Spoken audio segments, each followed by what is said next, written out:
Je vais vous présenter le Master 1 Gestion de production, logistique et achat, succinctement, rapidement, et puis ensuite je répondrai à vos questions. Donc on traite des fonctions de logistique et d'achat, donc des fonctions de la supply chain particulièrement passionnantes et qui sont très prisées par le marché.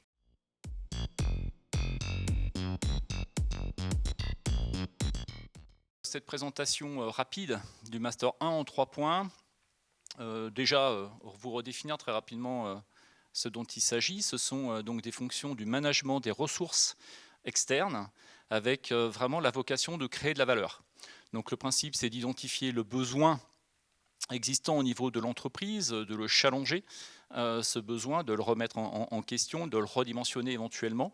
Ensuite, d'aller sourcer, c'est-à-dire identifier les fournisseurs qui sont susceptibles de répondre à ce besoin. Et puis ensuite, de sécuriser les approvisionnements en étant respectueux donc, de la notion de qualité, de coût et de délai. Tester que c'est bien en ligne avec l'attendu. Ça, c'est la première chose. Ensuite, spécifiquement par rapport à la notion de métier, donc gestion de production, logistique et achat, vous avez forcément les métiers de la logistique, donc que ce soit de l'approvisionnement, que ce soit du planning, de la planification de production. Ça peut être aussi de la gestion de projet. Et puis les métiers achats, que ce soit des achats série, que ce soit des achats projets, que ce soit des achats de production ou indirects. Et puis aussi, ça concerne tous les métiers aussi de conseil externe, puisque vous avez une connaissance approfondie de l'entreprise et de comment améliorer la performance de la dite entreprise et des dites entreprises. Et troisième point, la notion d'intérêt par rapport à ce master et puis par rapport donc à ces métiers, c'est d'une part le fait que le marché est en demande énorme sur ces fonctions. Je précise que le volume d'achat a été multiplié par 3 en 20 ans. Ça, c'est la première chose. Et puis, fondamentalement, sur l'intérêt, sur un plan intellectuel et personnel de ces fonctions, parce que non seulement ce sont des fonctions transversales qui vous permettent de travailler avec tous les acteurs de l'entreprise, ce sont des fonctions qui vous permettent d'évoluer, puisque passer d'achat famille à achat projet ou d'achat indirect ou d'achat de production pardon, à achat indirect, ça vous donne une latitude d'évolution. Il y a un intérêt aussi sur un plan intellectuel au sens où il s'agit de remettre en question le préexistant à des fins d'amélioration de la performance de l'entreprise. Et puis enfin, il y a un intérêt sur un plan rémunération puisque vous sortez à l'issue de ces Master 2 avec un niveau de rémunération moyen de 36 kg. Et je rappelle que le salaire médian en France est de 1800 € par mois. Voilà.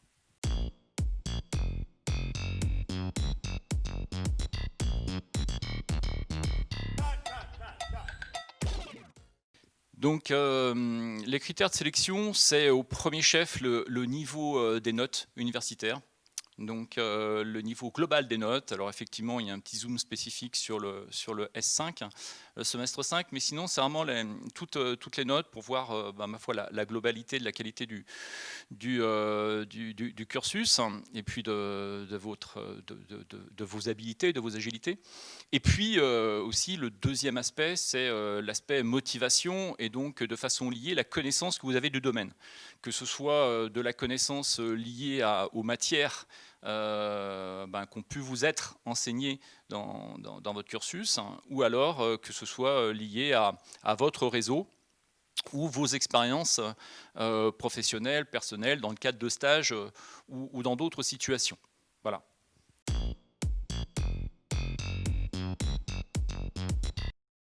Alors, le CIM TOEIC, effectivement, ça fait partie des items au même titre que les autres, mais je dirais qu'au premier chef, vous voyez, on priorise. Donc, au premier chef, c'est la notion de niveau universitaire, on va dire scolaire global, la notion de motivation et de connaissance du domaine, et puis ensuite, on affine le débat. donc relativement aux candidatures, hein, c'est en fonction du panel qui candidate. On va affiner effectivement avec des items plus précis comme la notion de SIM et puis de TOEIC.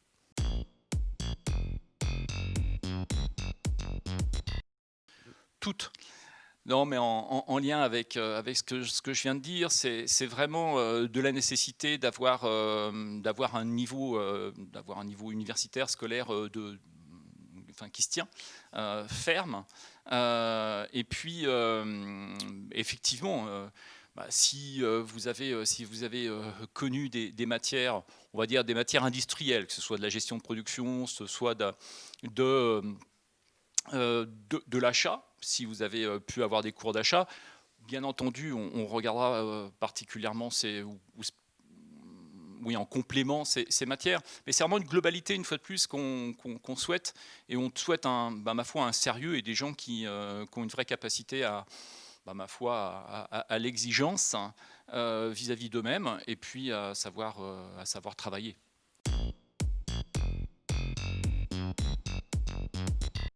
C'est préférable dans la mesure où on peut imaginer que précisément vous ayez par ce biais une connaissance des différentes fonctions de l'entreprise. Donc on peut imaginer que vous ayez ciblé les fonctions logistique et achat à dessein, de façon éclairée. Après c'est vraiment en fonction de la connaissance que vous avez du domaine, et on a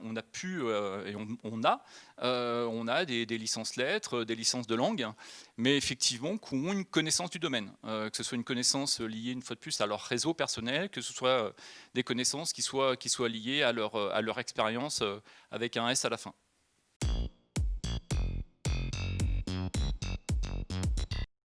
Donc le Master 1, vous avez 50% des cours qui sont de tronc commun et puis 50% des cours qui sont des cours de spécialisation. Et donc par rapport aux cours de spécialisation, en fait, vous avez 3 grands domaines. Vous avez le domaine de la logistique, le domaine des achats, et puis je dirais le domaine de la connaissance de l'entreprise sur un plan audit industriel et organisationnel. Le fait d'être en Master 1, gestion de production, logistique et achat à Lyon, donc en formation initiale, je dis ça donc versus un équivalent sur Bourg qui est en alternance, le fait d'être en formation initiale, il y a 2 intérêts à la chose. C'est d'une part, à mon sens, l'intérêt c'est de se laisser une année supplémentaire pour réfléchir en fait quelle est l'alternance que l'on souhaite par la suite quand vous êtes en achat, par exemple, c'est-à-dire qu'il y a des secteurs d'activité que peut-être vous préféreriez, il y a des types de missions achats que vous préféreriez, et le fait, justement, au niveau du Master 1, d'étendre sa connaissance à ces fonctions, ça vous permet d'affiner un petit peu votre désir, eu égard à votre appétence en général. Ça, c'est la première chose. Et puis la deuxième chose, le fait d'être 50% en tronc commun, au niveau de ce Master 1 gestion de production logistique achat à Lyon, ça vous permet en fait donc à 50% d'être avec d'autres Master 1 qui portent les autres fonctions, ces autres fonctions avec lesquelles vous serez amené à travailler en tant qu'acheteur, par exemple, ou en tant que logisticien, donc amené à travailler parce que justement, ce qu'on disait, c'est que ce sont des fonctions qui sont particulièrement transversales et qui nécessitent de mobiliser, ma foi, l'ensemble des acteurs de l'entreprise. Donc le fait de mieux connaître les structures de pensée, les schèmes cognitifs, les postures, ma foi, de vos futurs interlocuteurs entreprises, c'est particulièrement intéressant pour construire vos futures, on va dire, stratégies au sens positif du terme.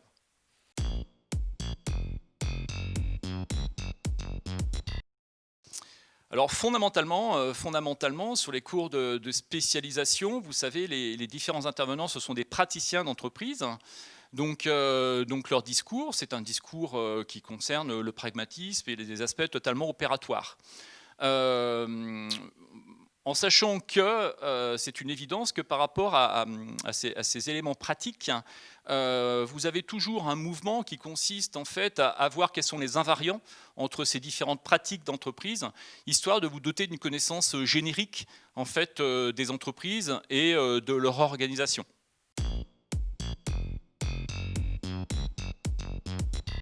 Donc le stage de master 1, que ce soit de la logistique ou des achats, c'est un stage qui consiste, on attend de vous que vous ameniez une valeur ajoutée, de la création de valeur à l'entreprise qui vous accueille. Ça peut être, par exemple, en logistique, si je me fais la logistique, on pourrait imaginer que, vous ayez une mission qui consiste à, je sais pas, sécuriser par exemple, ou fiabiliser, ce qu'on appelle les données techniques, par exemple. Donc ça, c'est un exemple. Ou de réduire, votre lead time production. Voilà. Si vous êtes en achat, de la nécessité, par exemple, de cartographier votre portefeuille achat logiciel dans la mesure où il est mal, formalisé, tel que ça ne vous permette pas d'alimenter des stratégies adéquates en matière d'achat. Donc vous voyez, le principe, c'est que vous amiez de la valeur ajoutée au niveau de l'entreprise. Et très classiquement, en fait, les missions de stage, vous avez toujours deux pôles. En fait, vous avez une sorte de gestion courante, c'est-à-dire que vous portez une fonction quotidienne. Et donc, en parallèle, vous avez cette mission qui vise à créer du potentiel, hein, ou améliorer le préexistant de la façon dont je l'ai exprimé juste avant.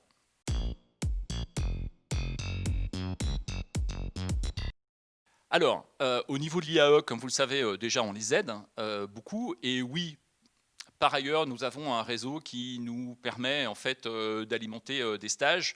Ce réseau, en fait, il est pluriel, hein. Ce réseau, ça va être non seulement, le réseau des différents intervenants, je fais juste une parenthèse, master 2 achat, vous avez 35 praticiens d'entreprise, hein, qui interviennent.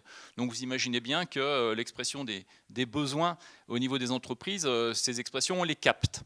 Et puis, vous avez aussi le réseau des anciens.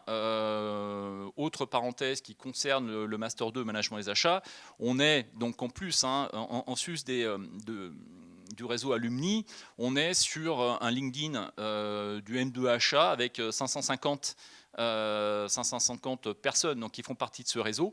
Donc vous imaginez bien que quand vous avez une expression de besoin qui émerge d'une entreprise, eh bien ma foi, on capte une fois de plus cette expression. Donc ça nous permet d'alimenter effectivement aussi des stages au niveau du Master 1.